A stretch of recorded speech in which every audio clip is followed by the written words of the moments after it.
This episode is powered by NHL Sense Arena.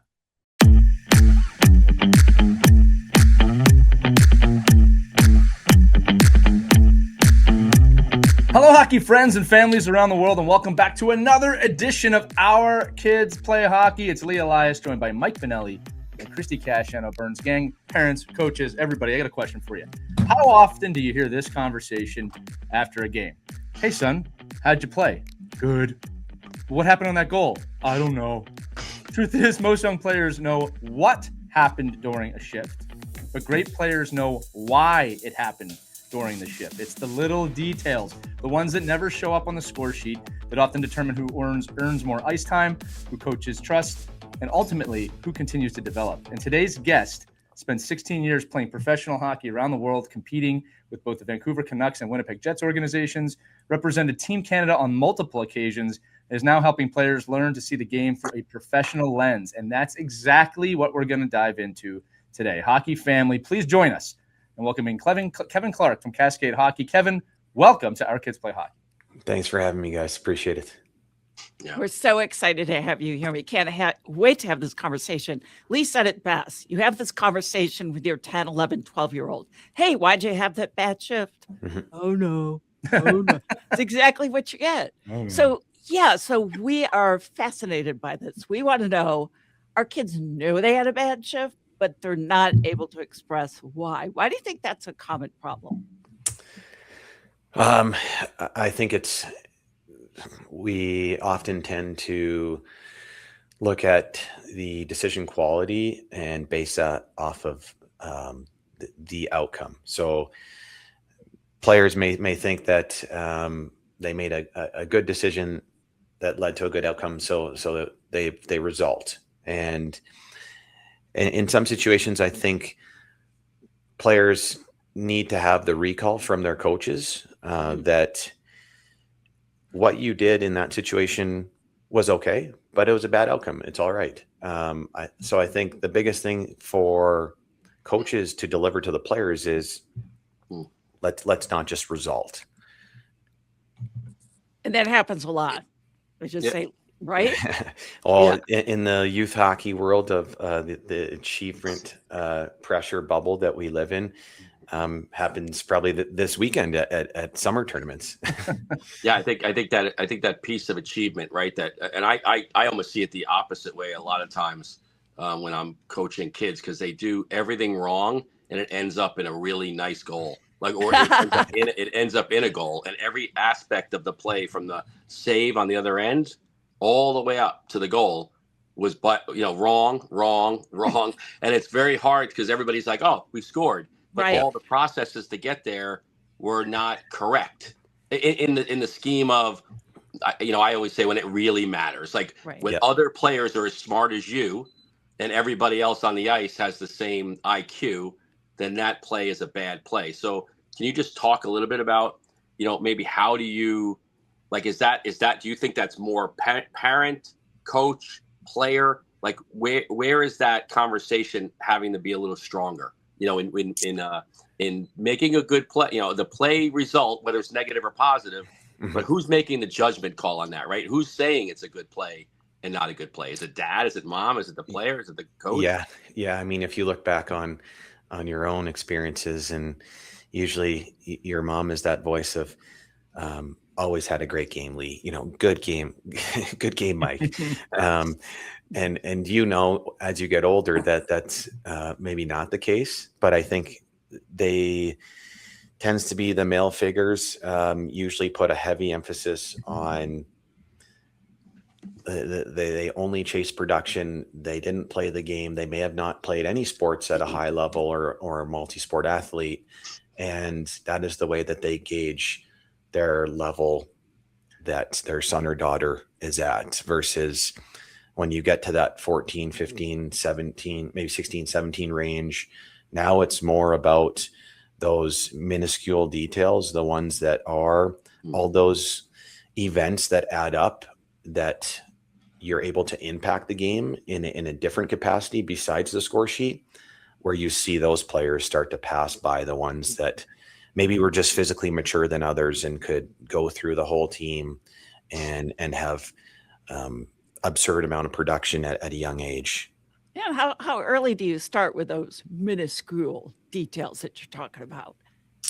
The way that we work with our pros is the same way we work with our young kids. We don't have learn to play programs or, a ton of players under 12. I would say kind of 13, 14 when they can start to recall some events. I would say it starts with the way that we practice too. A lot of the time, like Mike touched on, like the game is so chaotic and the game is ugly, yet we decide to practice very pretty, and we want to have 4 blue line progressions and go here and go there and touch the puck here and get a bunch of touches in, and that's all great. But when do you ever see someone go down and do that in a game and then come right through the middle of the ice and get an uncontested shot on net? And that's the way we practice. I got it. Oh God, that is we should have had you on like 8 years Practice ago. is so I No, but I specifically remember like my 9-year-old one time. He's like, why do I have to pass to that guy and then get it back from that guy and give it to that guy? And he goes, because none of those 3 people could pass. So, and none of them knew why they were passing, where they were passing. And I know me just through my education and, following people like you, have evolved into, playing the game, practicing the game in play, like practicing the game in places that don't look pretty, because it's not. And I think, a lot of professional skills coaches and hockey coaches will say that, right? Why does it have to look pretty? Because parents expect it to be perfect, and they want to see that progression. Like they can't see, oh, that's not hockey. No. It's definitely not hockey. It's a player learning the game. So when you're developing those players, are you saying are you expecting the player? You want the player to learn. You want the player to see what their options are, as opposed to you saying you must go here. Well, what if this happens? Well, we haven't gone over that yet. Right. Yeah. like what do we do now? Yeah, I can just speak for us and friends that I'm close with and my business mentor that helped me, extend my career, and pretty much the way that we practice with our players on the ice is exactly kind of what you're getting to, in a sense of recreating the game in working on high frequency events. So let's take a winger, let's take a forward. They are going to the wall. They're coming from the middle of the ice and they have to go to the wall in the defensive zone. And this event is going to happen to your son or daughter maybe hundreds of times this year. So that player may not be able to even handle the puck on their backhand and make a backhand pass. You might have to start there. You might have to start that simple. What are they doing on the way to the puck? So we're just being the reminder and the tool and the suggestion of what you should focus on, and not focus on too much, I think, is very important as well. So placing those players in the events that happen to them in the game, and then you can start to add in a passing option.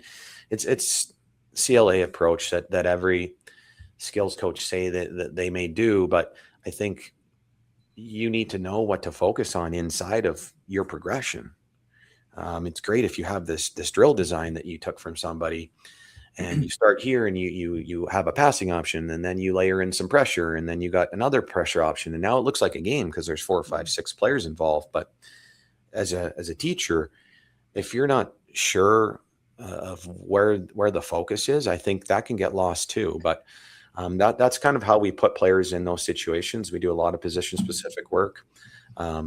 We do a lot of disadvantaged situations where players are 1-on-2. They have to continue to hold onto the puck, or 2 versus 3, giving the advantage more to the offensive team, because that's usually you work in a defensive situation where you're usually outnumbered and you have to problem solve in those areas. So I don't want to ramble on too long, but you're good.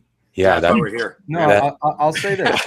We started the episode talking about players knowing the what but not the why. And I think a Mhm. lot of youth coaches fall into this trap as well. They know what they want. They want a good breakout. Yeah. They want a great drive up the ice. Sure. They want a great scoring opportunity. But the why behind that, I find, is often not explained well, or as you just said, Kevin, they don't break down the skill enough to teach the skill, right? Who Mhm. doesn't want a great breakout? Every coach wants that. But if your kid cannot catch a pass on their backhand, like you said, you are probably not going to have a great breakout. And I don't think enough coaches spend time just thinking, breaking down, and then building, as you said, progression to develop these skills. You know, I've been taking a lot of notes here, and you know, I always look for the commonalities with our guests in our episode, guys, and we've done over 500, right? One of the things that you've said, Mike has said this, our guest like Daryl Belfry said this, right, is that from the top level to the younger levels, there's not much change in how it's taught. There's change in what's taught in terms of minutia of the sport. But Mike, you've always said this, right? It's not about, like, there's not a drill that you do with 10-year-olds that you can't do with pros, right? Like, the drills are the drills. All right. So I just think that's an interesting thought for everybody listening right now, that it's the drills that you do matter. And it can't just be going about the motions. Well, if we do the breakout enough times, the breakout's going to work. No, like you got to break these things down. Go ahead, Mike. No, I was just going to say, because I think Kevin hit on it a little earlier, and I don't want anybody to miss this point, that, you know, he's talking about, you know, when he's trying to teach this to the pros and to these higher level players at 13, 14, 15 years old, I'm assuming, right, Kevin, that they already have the structured block drill piece taken care of. Like, they know how to make they have the fundamentals of the proper passing. They have the fundamentals of skating. They can pivot left and right. They can post up in a like, so you're saying, hey, when you come here and you're going to take this angle, the reason why a lot of youth players might not take an angle is because they can't turn that way. Like, well, I can't even stop, you know, I don't even feel confident in the ability. So I think when you're putting these, like, again, I would put these kind of, you know, philosophies into a 6-year-old, but at the same time, we still have to teach skill. Like, there are certain aspects of the game where you can't just, I'm all for free play, and, you know, everybody just go out and have fun, you know, be a pot hockey player every day. But we're so limited in our time with our kids on the ice, is at some point we do have to teach how to pass, how to accept the pass, how to shoot. What the player does with that is them, but we still have to have those pieces. So I think, Kevin, could you just talk about, like, when you're getting a player in your system, but they've already have a lot of the basic aspects of the skills they need to do those things. Yes, we do, for sure. And that's where it's challenging in a sense of these players have a lot of default habits, or they've, right. We want to try to, you know, the learning environment that we create for our players, it's just, usually we get the most touches with them in the summertime. So it's a different conversation. It's one that they'll confide in us because we're not their coaches. We don't control their ice time. I'm not behind the bench and deciding who's going out next. So they don't have that scared factor that will come down on them. We've changed the environment that they come to us, and it's one that they know they can ask. There's no stupid question. It's just one that nobody, you know, there's no stupid question in the sense of, it's just the one that someone's afraid to ask. And if you can continue to create those moments, then the conversations we're having and what we're delivering, moving your bottom hand or opening up your body, or the timing of when you decide to collect information around you, it's accepted well, because we're totally independent. And I think that's why it's very important for these orgs that keep everything in-house for 12 months of the year. These players, the players need a different voice. Yeah. And the parents want it.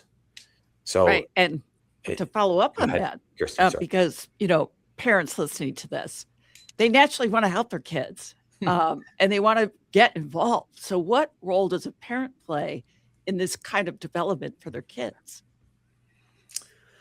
Without being too much pressure, obviously. So that's a good story because we're going to go full circle in some of these conversations and talk Love about it. the Love it. achievement pressure. But the bubble that we live in, and my daughter's really, she's 7. She's really into, you start to do different things. What do you like to do? She's in this running club, and she's also playing soccer. So at the running club, they've been doing this parachute running. So we have a spot just outside here in the turf, and she's like, we have a parachute at home. She's like, I just want to run the parachute and run with her brother, who's 4. Well, meanwhile, these other people that I'm getting to the story here, these other people are looking around me, probably like, this guy's crazy. This dad is crazy. Like starting them early, like 7 years old, she's running with a parachute. Little does he know, like I'm kind of laughing inside because I'm probably going to have this conversation with not you guys, but anybody. And I'm going to remember it that this guy's looking at me, and little does he know, like she's the one asking me, like, I kind of want to do this. Like, can we go have some fun? And that's when you start to, you get to the 13, 14, 15 range where players like want to be on the ice more. They want to be on with some older players. They want to be on with their brothers, and they're chasing them. And it's all about the inner competition battle between siblings, I think. So long-winded answer. I think it has to come from, first of all, within, because we want to encourage players being multi-sport athletes and don't specialize early. Everybody talks about the burnout rate that happens. And I think USA Hockey had a great stat of the U15, U16, U17 selection camps and the turnover rate that they have from those. So I think just being open and look at other programs and see if it's different than what you see 8 to 9 months of the year that you do all year long. Like you'll go to your team practices and they'll practice and they'll go to the board and they'll do a drill. Then the drill gets blown down. Then they'll go do the drill again. It gets blown down again. They're yelling at your kids. It's like, okay, great. Like, where's the level of repetition and volume that's needed? Regardless of like, yes, they need to learn hockey and the structure of the game. Sure. They'll learn it if they just watch more hockey. I'll say this too, when it comes to parents specifically, there's 2 sides to that. I remember this one. I was on a bench once. I'll say it was a youth team, which is fine, right? But I remember one of my players made a pass in our own zone right in front of our net, gave it to the other team. And I heard that player's mom just shout, "Great pass, great pass." And I remember being on the bench, following me here, gang. It's like, it was not a great pass. Right. It was the worst possible pass Terrible. this kid could make. Now, I'm not like shouting that either. I'm not going horrible pass, but like, I remember that parent is just shouting because it's like that's what you do, right? It's this kind of blind, like, my kid passed the puck. Great pass. Like, parents, you do have a responsibility to kind of know what's going on. Exactly. And not encourage. A coach's tip: don't encourage your kid to pass the puck in front of their own net to the other team, right? So I'm going to bring this back because, Kev, you made a great point early in the episode about not everybody watching has any experience. Some people have a lot of experience. Sure. Some people don't have a lot of experience. I think when you're a parent watching a shift, you're watching your kid play, keeping in mind too that 99% of that shift you are only watching your kid. Right? What's your guide for a parent watching their kid play youth hockey? And listen, obviously, we want the kids to have fun. We're assuming this is a great person, a great parent. They want the best for their kid, right? And that they're not capable of being quiet. What's your advice for that parent? What should they be looking for? How should they approach the game? Yeah, I mean, I think you're watching for the reliability from shift to shift, and are they able to understand the pressure level that's there? Is there somebody on them? Is there not? Do they have room to skate? What's their next play mentality? Right. Do they understand the momentum of the game? Do they know where they are inside of the period? And we probably don't speak to that enough, of when decisions should be made based off of game time or game shift inside of your shift. Usually we're just I don't know. I don't watch enough youth hockey in terms of like, are we still just on the clock, like 1 minute shifts and the buzzer goes, or like you're changing on the fly, you get to a certain point in your game where now that decision is internally made by the player. And so I think the parent can focus on all of those smaller stacking skills that don't show up on the score sheet. Right. Right, but I think that's a parent's job, right? A parent's job is just, I mean, really, it's just to look at their kid, right? It's like, okay, be a cheerleader, be a happy parent, enjoy your kid. But I think when it comes down to coaching, and what you're talking about, Kevin, is like I call it, like, to me at the youth hockey level, like anybody I coach, you know, like especially like now lately, I've been coaching like 12, 13, 14 years old. I'm like, listen, my only goal, and I'll tell this to the parents, every single one of them, my only goal is to get you ready for high school. That's all I care about. Like, I don't even care what happens here. It's to get you ready for high school. So we talk a lot about situational hockey. Like, okay, in the second period, you have the long change. It's a different game. And I think when players can learn that, when they know that, oh, wow, if I don't get the puck deep enough in the zone, and again, I'm not a dump and chase guy, but at some point the defenseman have to get off the ice. And how do I protect my D? Well, now, and just to your point, right, I'm looking at players that go, oh, that winger knows that puck has to get deep and I have to delay to allow these two defensemen to get off the ice to change up.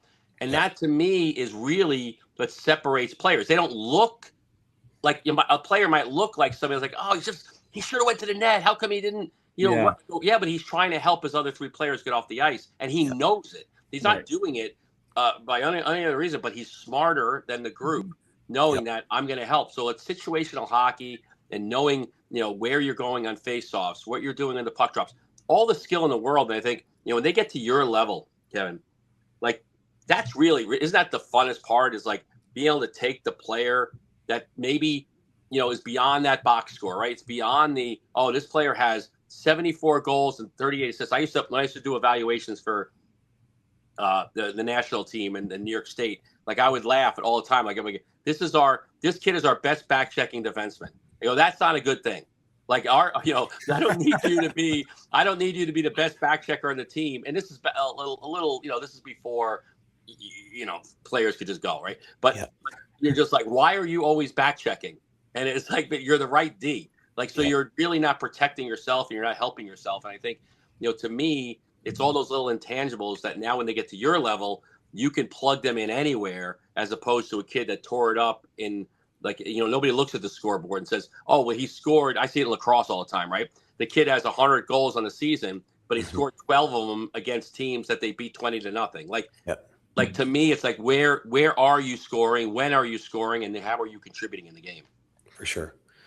Yeah. And the strength of your competition that you're playing. And also you can look at the strength of your teammates as well. Yeah. I'll say this too. I was writing this note down, Mike, while you were talking.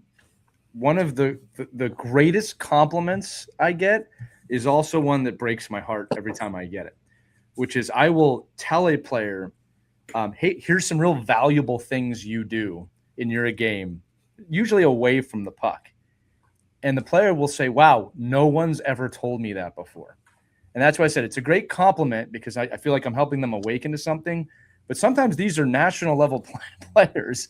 And I think to myself, how has no one ever told you this before? I'm just thinking of a conversation I just had with a national team player about being a defensive forward and how valuable she is as a defensive forward on our team. And that now I feel like I can put you out there in a situation where I need that. And when that call started, she was talking about point production. And I said, we can talk about point production, but this is where I see a lot of value in your game. And she said, wow, no one's ever told me that before. Or when I tell a player, hey, your ability to create time and space with that puck is so valuable. That's why I'm able to put you with one of my top goal scorers. Wow, no one's ever told me that before. We've got to, as coaches, be able to start seeing these things better at a youth level. Now, with that said, the caveat is most youth coaches are volunteers. All right. And I will always say this. I have nothing but appreciation for our volunteers. It's not the volunteers that have the issue. It's our ability to educate coaches to see these things, because I think coaches are sometimes, especially at the youth level, just as guilty of seeing point production as the barometer of who's going out there. All right. Versus skill sets and understanding of team play. Again, another good example. We talked about this a few weeks ago is these coaches that towards the end of the game, you're down 1 goal and you'll load a lineup with your 5 best players, and that line completely collapses on the ice because they have no idea how to play together, right? And it becomes very individualistic, and they collapse or they turn it over, and these bad things happen. So I think when we're looking at becoming a trusted player, right? And I'm very clear with my athletes about I really like you in this situation. I'm trying to build their own confidence of, oh, wow, I'm an important person as a defensive forward or a puck moving defenseman. Again, not that we're trying to nail kids into one thing, all right, but building that awareness of, hey, you didn't score this shift. Here's why you were so valuable this shift. Or adversely, we didn't get scored on this shift, and it's because of these little things that you did or these skill sets that you did. So my question to you, Kevin, is this. We're talking about becoming a trusted player. When coaches watch these games, what should they be looking for? And when you think about becoming a trusted player, what are the skill sets or what are the parts of a game we should be relying on as coaches that maybe the broad audience doesn't see? Right? I think it's a really important distinction, because getting out there in the last minute of play is not always about, oh, that kid's the leading goal scorer, that's why that kid needs to be out there. Yeah, I think, the first part to add to that is just, I think your delivery, I think the terminology and the language that coaches use, your words of encouragement hold so much power. And the way that you're speaking to that situation that you just explained, you're really helping this player understand that they have an identity. And I think that's very powerful in any sport, not just hockey. I think there can only be, one center mid that controls the whole pitch. Right. And controls the whole game. So flipping that and going to, what should we focus on? And I think it's, if you can see, I want to get away from like where we talked about situational IQ. We all know that, but if you can start to see and as a parent, track some of that development and progress from like 6 months ago or 8 months ago, you had that conversation. You start to see the same mistake over and over again, or you start to see that valid progression that's happening, your player will be okay. Yeah. And I think all of these are again being very connected. When Mike's talking about situational IQ and you're talking about identity of a player, and it's not just one area that need, it's leveled areas that need to be stacked equally, and then we go back to like the fundamental piece of it. It's like, this is a whole, like everyone thinks it's so simple, like why isn't my player getting better? It's like, right, there's a lot to go under the table here. Right. And I think we've all seen that when a coach takes time to explain the player's role and explain why they need them in a particular role. Okay, you're not the leading goal scorer, but we need you on defense. We need you here. We need you there. That is definitely a confidence builder. I've seen it. It works. But not enough coaches, I think, take the time to help kids explain. And when you don't explain it, the kid becomes kind of lost. Like, what's my purpose here? I don't get it. Why is the coach putting me here? I'm a right wing. I don't get it. So I do think that time, take it out to explain to a player, is going to make a huge difference. It can be a real game changer for them. Yeah, Christie, I got a really nice compliment from a parent the other day that said, and again, I was kind of blown away by this. She said, "You made my kid feel like they matter." Right. All right. That's what it's about. And I really appreciate that compliment. But then there's the other side of that of, are you not getting this normally? Sure. Right. And again, I think that I've said this before, like in your hockey journey, especially the youth hockey journey, you'll have a few really great coaches. You'll have a few not so great coaches. Most coaches are somewhere in the middle. Okay. Right. And they want to learn and they want to get better. Right. So the message to the coaches out here, based on everything, again, what Kevin said too, is, make these kids feel like they matter, because they do. And I know they do to most coaches. I almost every coach I talk to in youth hockey really, really, really cares about the kids. Sometimes I wonder if we're vocalizing that enough or we're expressing that enough. In the game of hockey, a game that is based on capitalizing the mistakes of your opponent, it can be very easy to just point out what you're doing wrong, right? It kind of almost lends itself to that, right? We got to get better at this. We got to get better at that. You can't make this mistake. And don't get me wrong, that'll harden a kid. That'll help you build a lot of resolve and accountability in your life. But there's also the other side of it. Look how much we've improved. Kevin, to your point, last year, and again, I coach all over the age gamut here. I had a U10 team I was coaching last year with one of my kids. And I was kind of blissfully unaware at the start of the season that everyone was a first-year 10U, first-year squirt player. And, because it didn't matter. Like, we weren't looking at it like that. But when we got to this season coming up and we had a mix now of second-year squirts and first-year squirts, the progression of these kids was really obvious. You could really see how far they had come in a year, because now we had the baseline of the new squirts coming up, who remind me exactly of what these kids looked like last year. And I remember the coaches and I were talking of like we can miss this too. Like, wow, the kids really did jump a whole level here in 1 year. I love what you said about 6 weeks, 6 months. Like, your kids are getting better. I always tell you, especially the 8U parents or even the 6U parents, you'll be amazed what your kid can do after 1 season or 2 seasons. You'll be amazed when you watch the 12U players play. They're not as far off as you think they are from 8U. And that's a completely almost different game. Mike, you made the great point that once you get to the checking age, the game changes again. But I just wanted to make that point that, we owe it to these kids to make them feel like they matter. And I'll be honest with you, it's not that hard to do. It's not that hard to go up to a kid and give them not just a compliment, but purpose and identity, and making them see that growth mindset. Hey, you know what, Kevin, to your point, like, hey, kid, you know what? 6 weeks ago, you were really struggling with this. And I know you're not where you want to be yet, but boy, we've come a long way. Yeah. Right. We're really getting there. And you know what? Pros need that too sometimes. All right. Pros are very competitive. Don't get me wrong. Right. They have the ability to want to get better all the time. But I don't ever remember a point where I didn't want to hear, hey, we're getting better. Right. Kev, I mean, in your line, you work with a lot of players like that. Yeah. I think, to touch on that, we tell our guys, or try to reinforce it, that there's 3 things that you can do today. Like, you can get worse, or you can get better, or you can stay the same. But 2 out of 3 of those require you to put work in. So I think it's tenfold in a sense of to see that progression over time versus the parent that sees them day to day, and they want to just dig the seed up that they just planted. Right. And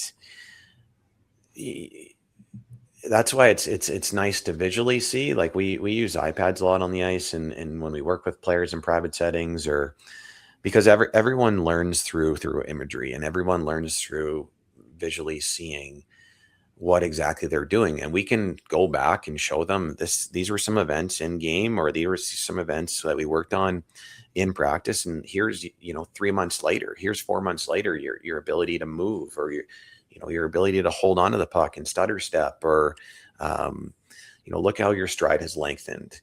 There's a million things you can go after and get lost on. But, I think that's again, I'm kind of running my train of thought and losing it, but that's okay. Hey, let's I know. Yeah. Let's pick up on the video evaluations. Sure. So you take time to help kids and you evaluate them together. Let's say a kid's watching themselves on video. Mm-hmm. What should they be looking for specifically when they're watching themselves and evaluating themselves without coach there? Yeah, that's tough too, because I was at that stage, and a lot of guys, everyone has access to it with all the video platforms now, and you have to distinguish, not looking for the right and the wrong, and just being again, that this is coming back to the decision outcome. So I think if you don't know what to focus on, if those coaches don't know what to focus on, we need to do a better job educating some of these volunteers and helping them and leaving them with tools and words or that are the same from like, so if Lee works with this team that's 10U, it's like you're going to get pushed onto the 12U team, but at least it's the same terminology and it's not something different. And now it's like, well, what does that mean? Like Lee called it something else, but Mike calls it this. And it's like the growth, if you look in the European game, they're so successful in these small Scandinavian countries because everything down like one hall, like the goal is to like work up and play on the men's team, but like they have the 20U locker room down there, the 18, 16, 14, 12, and like all these coaches collaborate. Yeah. And there's no competition inner drive. And it's like, how many times have you heard the conversations around the rink during the year of like, it's 12U AA or like 13 AAA. And they're like, yeah, we're number 20 this week. It's like, oh my goodness. Like we're getting lost in what doesn't matter at all, the week to week. And like, that's how you gauge the level of your program. Yeah. One of the things I love you bringing this up, man, because I think one of the big hypocrisies of youth hockey, and you could actually say youth sports, we'll just say in America, right, is that we all kind of have this attitude of, oh, it's just youth sports. Just youth sports. It's about fun. Just to be about fun, which is true. Okay, don't get me wrong. But then we take this uncommon level of pressure and apply it to these sports while also just trying to make it fun. And it's like the balance is off, right? I have always been amazed at, and I'm being critical here, the lack of communication in North American sports from coaches at different age groups or coaches as a whole. It blows my mind. I told a story years ago about how I was coaching a youth team and I went to the age level above and I asked that coach, hey, what do you look for with incoming athletes at this age level? And he said, wow, no one's ever asked me that before. And I was really surprised, right? Like how can I effectively coach this team or develop this team if I don't know what is needed at the next level? We did a whole episode on benchmarks because of that conversation. Right. Here's another one. You want a really short, quick tip, everybody, for coaches out there? Like you've got to show up to practice with a goal in mind or an objective in mind. And I'll tell you what, at minimum, it should take you 3 minutes to tell your assistants, here's the goal for today. Now, what I'd prefer to see is, a quick 20-minute Zoom meeting every week from coaches, going over the drills, going over what the goal is with each drill and understanding the why behind each drill. Personally, don't think that's too much to ask for. With that said, a lot of busy people out there coaching, and I have a lot of respect for that. All right. This is the head coach's kind of job. But show up with a goal, not just the plan, a goal. Mike and I have said many times, Christie has agreed with this. If you show up with no plan to practice, we don't know what the hell you're doing. I just don't know. You should always have some backup practice just in case something happens and you're busy, right? Show up with a goal, show up with a plan, show up with a why, and also know where you're going. I say this in all aspects of life. If you do not know where you're going, how the hell are you going to get there? Yeah. How are you going to get there? You don't know where you're going, right? Yeah. So it's on the organization a bit to explain this. It's on the coaches at different age levels to discuss this and coaches individual. Mike, I see you squirming again. I want to let you have some time. No. I'm just saying it's just it's so odd in sports. We forget like we would never ever allow this to happen in education. Like we just would never allow our kids to get dropped off in 4th grade and somebody say, okay, what are you doing? Like, what's the syllabus for the, at the end of the year, they might be better. Maybe they won't be better. Maybe they can read, but we would never accept it. And I think the bare minimum is to have a plan. And I think, in Kevin's line of work, like if you don't have a plan, you don't have a business. Like if the players don't know what they're getting into, right, or why they're doing these certain things or what they're signing up for, then why would anybody, pay and take the time and the effort to put themselves in these environments? Because there's no end game. Like forget about ROI. There's no real concrete piece of this. I think one of the things, Kevin, I thought maybe you could talk about a little bit about, because of what you're doing, how much educating are you doing to the parent, the customer, right? Whether it's a parent or an agent or a coach outside your organization that works with your guys. Like, what are you doing to say, like, this is what we do, this is how we're doing it, this is our end result, and this is what we're expecting to get out of it? And then do you think if you are doing that or at certain levels, is that then getting more support from the parent, like that said, okay, well, now I know we're speaking the same language. Like, I know what the goal is. So now I can reinforce what, Coach Kevin's asking you to do. I think those conversations are a high priority because we don't control their ice time. So it's important for us and the player I want to hear what their coach is saying. So there's not mixed messaging. That coach controls each player's ice time. So the higher the level, the more important that conversation can be had with the player versus the parent. For sure, the parent usually comes to us because we take more time to have the volume and the repetition and the work to rest ratio that we have on the ice, usually only anywhere from 8 to 16 skaters. So, we're always busy. We're always focused on, they're not standing back in line like they are at practice. We have an intentional plan for every day. There's a focus or a theme. We'll revisit those themes later on in the summer. We don't use a whiteboard when we're on the ice. We want to unstructure our kids. We don't want to tell them here, go there. Those are predetermined patterns, and those are absolute killers for development. So everything I just said there usually gets delivered to the parent, and we want to simplify it as much as we can to the player, probably to a point where they can start to understand why we're doing things. And that probably gets to like a junior age level where those kids come to you now and they're like, I want to work on this. Right. Because I think, yeah. Sorry, Christy, go ahead. Go ahead. No, that's great. I think one of the big mistakes I made as a parent is when my kids were learning something new. To me, it looked like they were struggling rather than just learning something new. And I would get frustrated as a parent saying, why aren't you getting it? Like, all the other kids, but they just kind of had to process it differently than others. They didn't learn quite as quickly on some of the drills. So I think that's an important lesson for parents too. It just, a light bulb moment hit me. And I was remembering back when I was hockey mom, just like, why aren't you getting it? If I may, real quick too, Christy, Mike, you and Christy will laugh at me here again. When we started this show, I think my son was 6 or 7. Now my kids are both 12 and 9, both in hockey, and I am becoming very aware of how powerful selective hearing is in the home, in the sense of like I'm pretty sure there are times my kid might hear 2% of what I've said, right, and I'm making this profound statement and they are just not there, right? That happens on the ice too, exactly. Right? Like, and as a coach, I've got to have some patience. Right. We're talking younger kids, obviously, right now. All right. Like when you get to an elite level, obviously not acceptable. All right. But this is why I say, like, you got to tell these kids something maybe 437 times before it clicks. That patience has to be there. And the kids that want to learn are going to learn that a little faster, but everyone has different days. But yeah, Christy, I thought you'd get a kick out of that. Apparently, these kids just don't listen to everything I say. Imagine that.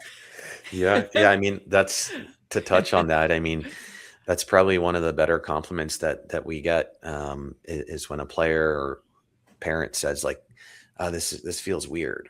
This feels new. This feels uncomfortable. It's like, that's great because it's new to your game. Yeah. And it's okay. I think to also go into that, Lee, is delivering it with smaller settings, 3-on-1s, 2-on-1s, 4-on-1s. But again, it's a hard industry to be in youth sports because there is a lot of volunteer time, like to have those micro conversations and to always have those touch points with players. I mean, not deliver the harsh feedback of the play that didn't work or the play that did work. And it's like, just get to know them on a personal level and everything will continue to grow in the direction that everyone wants to. Parent, coach, player, it'll be connected. Kevin, you just made me think of a tremendous metaphor for all this. All right. And it's one I haven't said on the show before. It just popped in my mind. I remember my dad, and I remember when I was learning to drive. All right. And I remember he said to me, I got my license and I'm thinking I can drive. And I remember he said this to me. He said, you might have your license, but you really don't know how to drive yet because you have not experienced the road enough. Right. And he said, it's going to take you 5 to 10 years to really understand driving.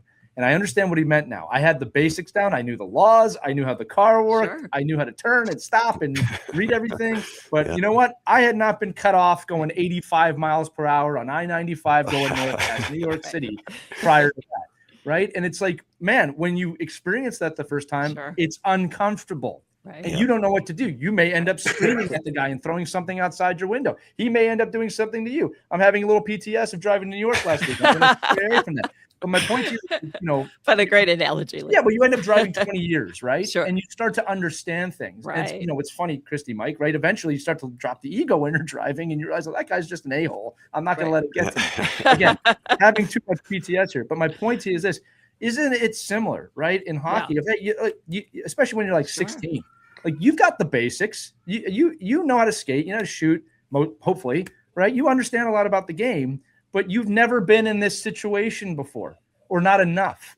Yep. It's uncomfortable, right? Well, you can't just jump out of the car because it gets uncomfortable. You got to figure it out. Right. I think, Kevin, to your point, great coaches put you in a position to figure it out. There might not be an easy answer. There might be 5 answers. Yep. You've got to let these players discover that on their own with some guidance.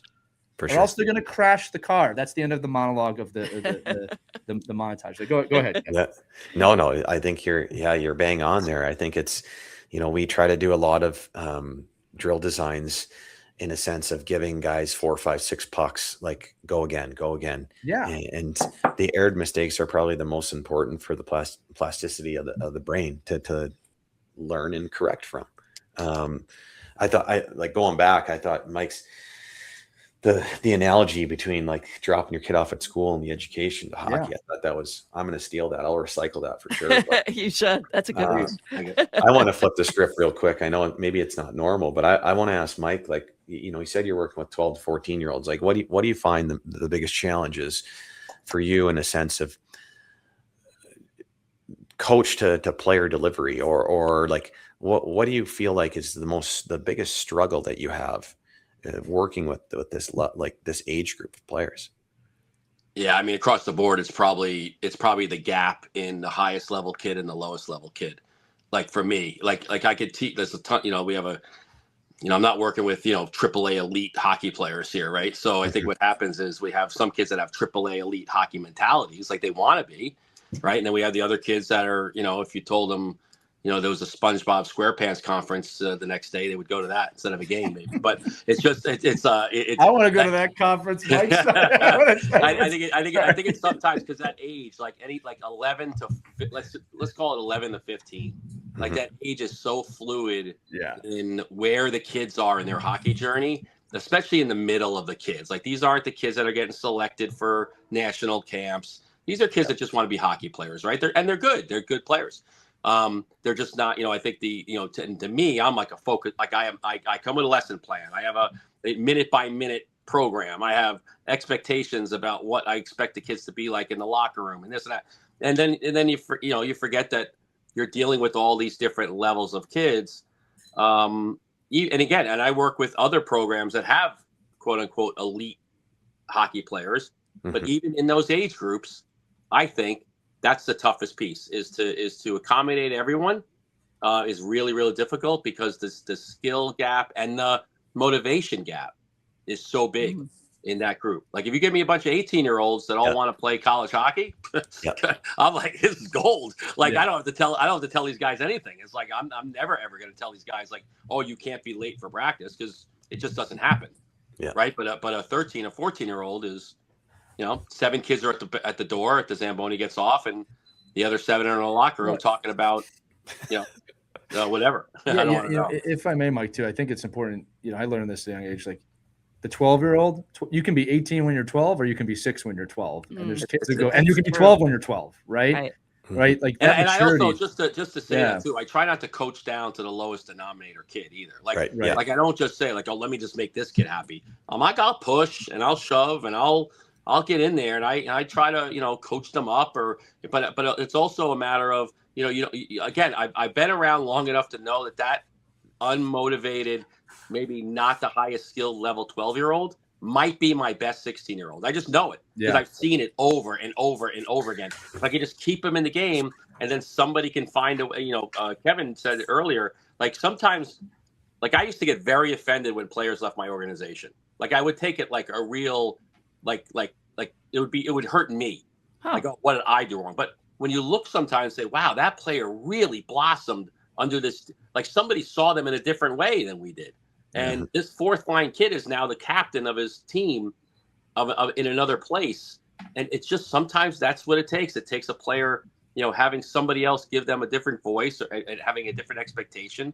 Again, I'm not talking about the player that goes to 6 programs in 6 years. I'm talking about the kid that maybe goes like after like 8 years somewhere says, oh, I'm never the guy. And now I go somewhere else and all of a sudden I am. And so I think but I know it's a long-winded answer, but it's the hardest age group. It's just a really hard age group because there's so every day, month, year, it's so fluid. Yeah. Man, we love that you flipped the script there, Kev. Like we're all for those kind of conversations too. You're making me think too, Mike. One thing you didn't touch on that I have to ask about that age group, because I'm swiftly approaching that with my own kids, is especially 12 to 14. There's a lot going on outside hockey these kids are dealing with for the first time in their life. Relationships, peer pressure, we'll say the introduction of things they probably shouldn't be doing. Like, as a coach, do you hear any of that? Do you experience any of that? Do you mentor to any of that? Do the kids confide in you about that? Because it's a lot. It's just a lot of stuff outside of hockey going on at that age. Yeah, I think for me, it's like two different times in my life. Since before children and after children. Right. Like before children, I could give a shit. Like I'm like, I don't even care. I don't care what you have. I'm going to the SpongeBob conference. Your Friday night school dance, you're missing my practice. What are you, crazy? Or like, it's your grandmother's 98th birthday. She'll have plenty of birthdays. Like I think it's just like to me, it was when I was 24 years old, I thought about coaching and what I wanted the kids to experience. So much different than I am now. Agreed. It's really hard for me. And again, I think I've evolved that I have to look back and say, when I get upset, when I watch a young girl coaching and what they expect out of players now, I have to step back and be like, I get it, but you're dealing with 15 different families that have 15 different motivations that have other things going in their life. So yes, all those other things are happening. And I think I've handled it pretty well, actually. I think I've done a good job of and mentoring other coaches in this age group of saying, hey, listen, you got to build in time for these kids to have a free time. You got to build in these times for these kids to experience other things in their life. Let them go out and broaden their horizons. If they're in a debate club, you have to encourage that. You say, yeah, don't worry about this weekend. Right. Go to Washington, D.C. and do the debate club. That's a huge part of your life. And we've talked to, and Kevin, Lee said it, like 500 different people.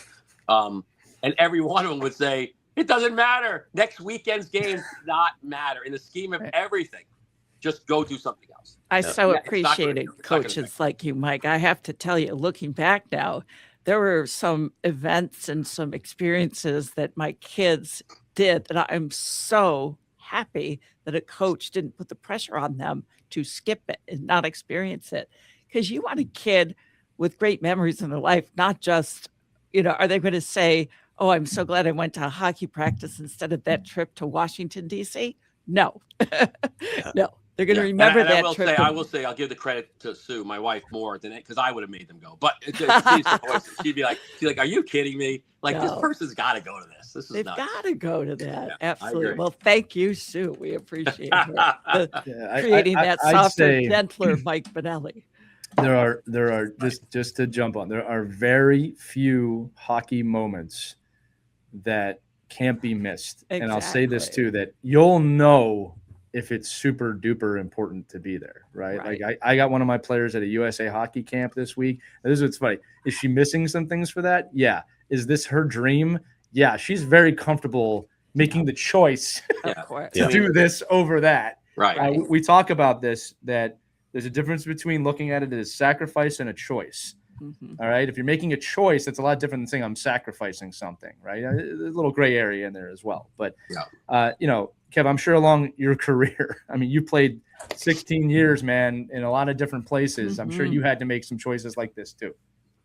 Yeah, I was probably on the alternative side of just I sacrificed a lot of social events and weekends where guys were, chasing different things. And but it was my passion. I mean, I Right. grew up on the outdoor rinks in Winnipeg, and you that was your playground. And just so grateful I had the opportunity to play as long as I did, and see the world through hockey, and still be able to impact lives and players and coaches and parents just through the game. I mean, the game of hockey's given me everything.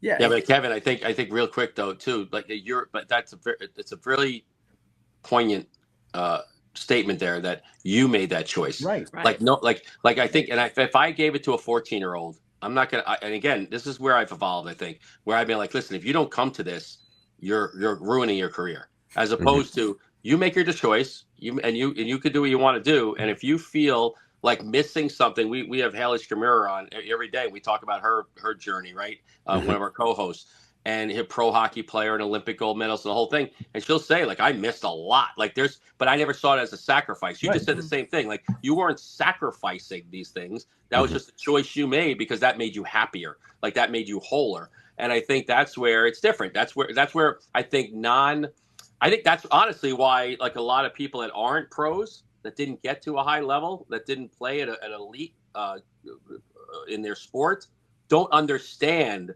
that wasn't a sacrifice. Yeah. That was just them doing what they think they needed to do. Like, For sure. It wasn't like you're sitting in your hotel room at the hockey tournament going, oh my God, I can't believe I'm missing. Like, there's a reason why you got where you got, is because that was your focus and that was your goal. And I think we've talked about this on the show a million times. If somebody wanted to be an astronomer and they wanted to go to NASA for the weekend, and that's the choices they made, and then you find out when they're 18 years old they're in NASA, you're like, oh, okay, that was a good choice. That was their motivation, and that was their passion. Hockey, maybe it doesn't have to be everybody's passion. Yeah, well said. I'll say this too as we kind of get towards the close here. and Kev, I always appreciate you sharing that, like the choices that you made. We talk a lot on the show from a parent standpoint, even a coaching standpoint. You can't create the drive, but you can cultivate the drive, right? I'm going to take this beyond hockey for a second. When you see a kid driven, when you see a kid that's driven towards anything, right? Hockey, music, NASA, whatever it is, you should absolutely cultivate that drive, because that drive turns into success in whatever they're going to try and do. Now, I'm going to tell you this too. This is the other side of it, parents. Your kid's driven in something, they're going to get hurt a lot by being driven in that thing. They're going to fail. They're going to fall down. And the best thing you can do is help them stand back up and say, hey, keep going.